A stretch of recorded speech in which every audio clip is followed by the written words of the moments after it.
Here now are all of the wheels for the Dion Truck completed. So this is one of the rear wheels. You saw this some time ago, but what I've since added to this is this metal rim, which is typical of a wooden wheel, to put a metal rim around it.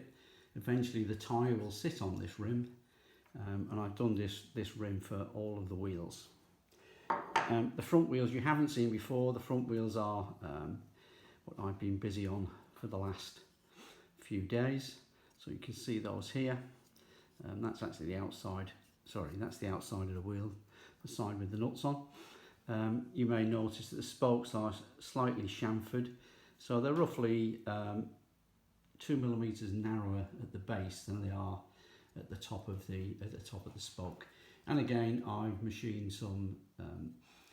These are actually aluminium tyres, if you like, that go around on the outside of the wooden felly.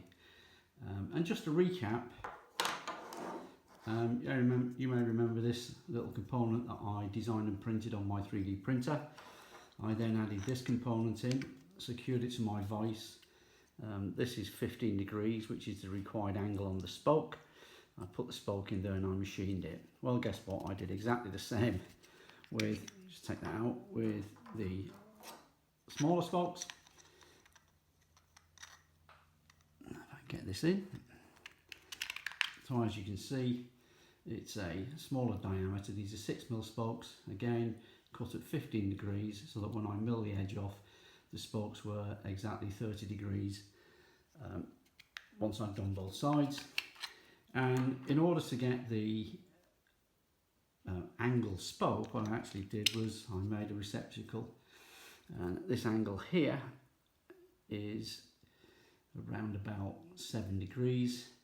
So I put the completed spoke in there and then machined along the end with a 2mm cutter to a fixed point, so all the spokes were the same.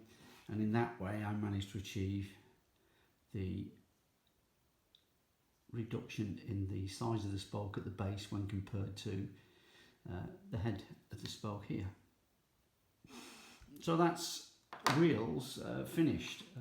The next obvious thing is I will need to make tyres.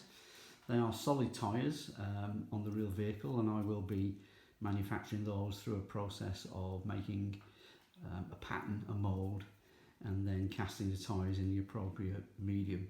The rear wheels have 2 tyres, so there'll be one on each side. I will be making a single tyre mould for the rear, and then casting 4 tyres from that. And then for the front, which obviously is a smaller diameter, there will be another tyre that I'll make for those in exactly the same fashion as you may have seen previously when I made the tyres for the Richard Brazier model that I made.